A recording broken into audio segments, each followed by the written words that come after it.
Hello. Hello detective साहब, एक case हो चुका है। सेक्टर 18 के अपार्टमेंट में एक लाश मिली है। लेकिन केस क्या है? सर गोली तो सीने पर लगी हुई है, बंदूक भी बॉडी के पास पड़ी है। पता नहीं चल रहा है हत्या है या आत्महत्या।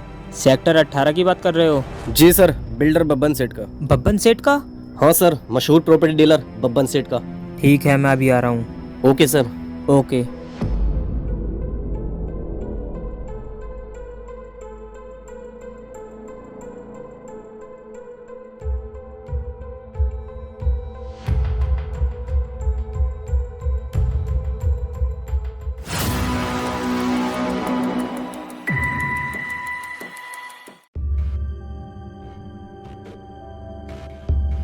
क्या लगता है, हत्या है या आत्महत्या?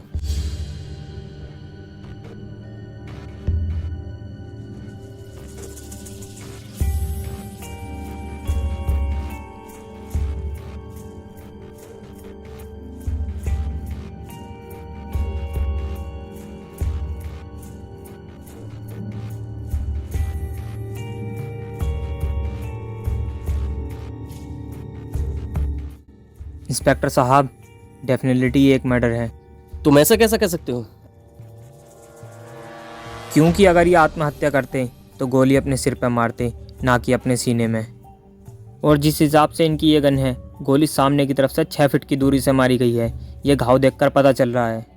और हाँ इंस्पेक्टर साहब, अगर ये गोली खुद मारते तो इनके हाथ पर बारूद के निशान होते, जो कि इनके हाथ पर नहीं थे। तो इंस्पेक्टर साहब, इनकी किसी से कोई दुश्मनी? नहीं, जहाँ तक हमने पता किया है इनकी किसी से कोई दुश्मनी नहीं थी। बब्बन सेठ तो सुलझे हुए आदमी थे। इनके घर में कौन कौन है? मुझे उन सबसे मिलवाओ। सर 11 साल का लड़का, एक छोटा भाई और एक नौकर है। इन पे क्या शक करना? फिर भी मैं मिलना चाहता हूँ। ठीक है सर, मैं करता हूँ।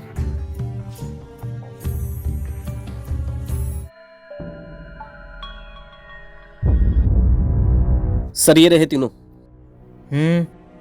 तो जब आपके बड़े भाई का मर्डर हुआ था, आप उस वक्त कहाँ थे? सर उस वक्त हमारे मोहल्ले में एक दावत का प्रोग्राम था और मैं दावत खाने ही गया था। ओके।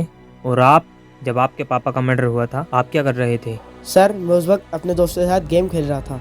अच्छा, और आप? तो आप इस घर के नौकर हैं? जी सर। जब आपके सेठ का मर्डर हुआ था तो आप उस वक्त कहाँ थे? साहब सबसे पहले मुझे तो मालूम चला, हमारे साहब जी को रात 8 बजे चाय पीने की आदत थी।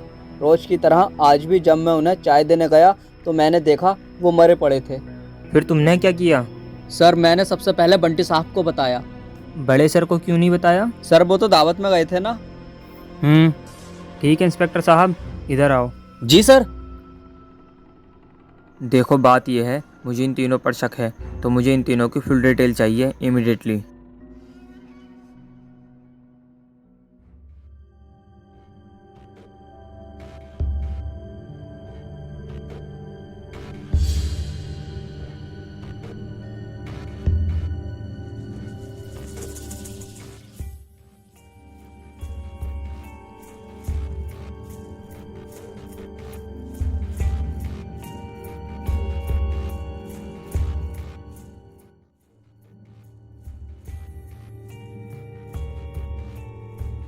हाँ सर, आप कौन? मैं डिटेक्टिव अशरफ। पता करना था, कल आपके यहाँ कोई दावत का प्रोग्राम था। हाँ सर, दावत का प्रोग्राम तो था। क्या बात? मैं जानना चाहता हूँ, कल बब्बन सेठ के छोटे भाई रियाज सेठ यहाँ पर आए थे? हाँ सर, वो आए तो थे। तो सर वो कितने बजे से कितने बजे तक आपके यहाँ थे, मुझे बता सकते हो आप? हाँ सर, वो लगभग 6 बजे से 8 बजे तक हमारे घर पर दावत में ही थे। लेकिन सर वो 15-20 मिनट के लिए अपने घर पर गए थे। शायद वो अपना मोबाइल घर पर छोड़ आए थे। ओके, बहुत बहुत शुक्रिया। तो क्या रियाज सेठ ने मर्डर किया है?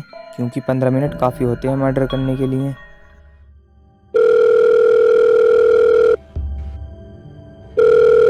हेलो बेटा, मैं डिटेक्टिव अशरफ बोल रहा हूँ। हाँ बोलिए अंकल। आपका दोस्त बंटी है ना बेटा? जी अंकल। तो बेटा मुझे जानना है कि आप बंटी के साथ कल किस टाइम से किस टाइम तक गेम खेल रहे थे? अंकल हम ट्यूशन से आने के बाद 6 बजे से 8 बजे तक रोज गेम खेलते हैं। ठीक है बेटा, ओके।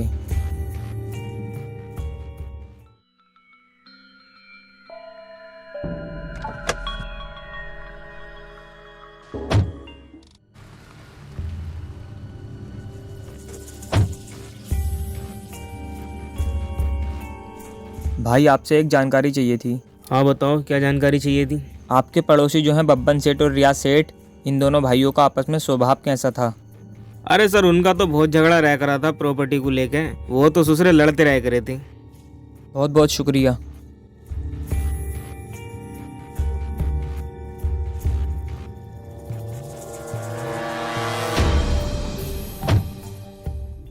आखिर कातिल कौन हो सकता है? बंटी, रियाज सेठ या फिर नौकर? ये केस तो और पेचीदा होते जा रहा है। अरे ये तो मैंने सोचा ही नहीं। हेलो सर, तीनों सस्पेक्ट को अपने ऑफिस में बुलाइए, मैं अभी आ रहा हूँ।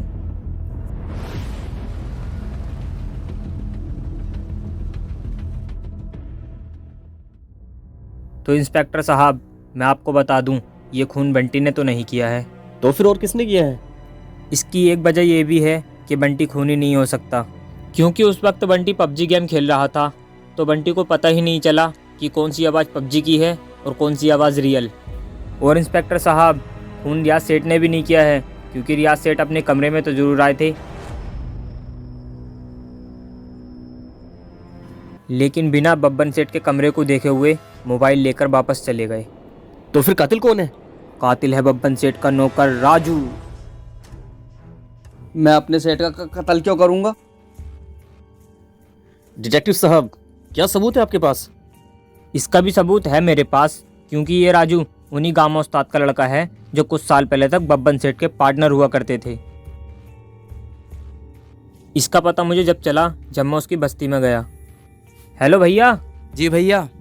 आपके मोहल्ले में कोई राजू नाम का लड़का रहता है क्या, जिनके पापा का नाम गामा उस्ताद है? हाँ, पास में ही यहीं रहता है, बाजू में। लेकिन जब से उसके पापा के साथ ठगी हुई है, वो हफ्ते में 1-2 बार ही आता है भैया।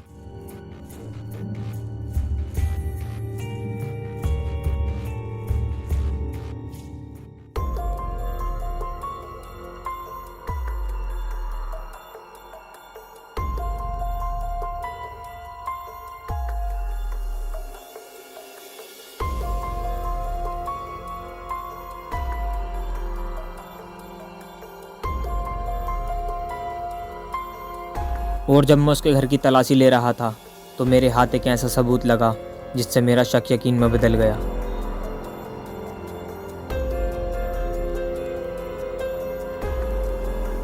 बब्बन सेठ की और गामा उस्ताद की कुछ साथ में फोटो और कुछ फाइल्स हैं।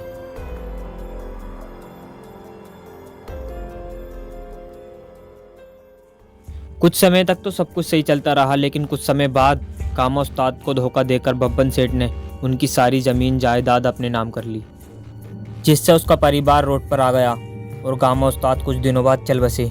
उनका एक ही बेटा था जिसका नाम राजू था। राजू ने अपने बाप का बदला लेने की दिल में ठान ली और कुछ दिनों बाद बब्बन सेठ के घर नौकर बनकर रहने लगा। और एक दिन मौका मिलते ही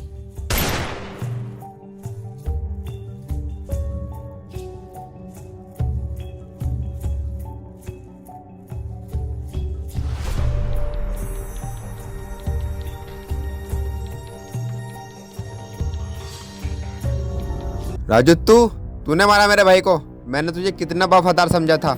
हाँ हाँ, मैं कातिल हूँ, क्योंकि बब्बन सेठ ने मेरे पूरे परिवार को रोड पर लाकर खड़ा कर दिया था और उसी समय मैंने बब्बन सेठ से बदला लेने की ठान ली थी। और एक दिन मुझे मौका मिल ही गया। मैंने बब्बन सेठ की बंदूक से बब्बन सेठ को गोली मार दी और मौका मिलते ही मैंने बब्बन सेठ का कत्ल कर दिया। बदला तो तुझे मैं दिलवाऊंगा। हवलदार, अंदर डालो इसे। आपके भाई के लिए मुझे भी बहुत दुख है। बब्बन सेठ हमारे भी बहुत करीबी थे। फिलहाल आप घर जाइए।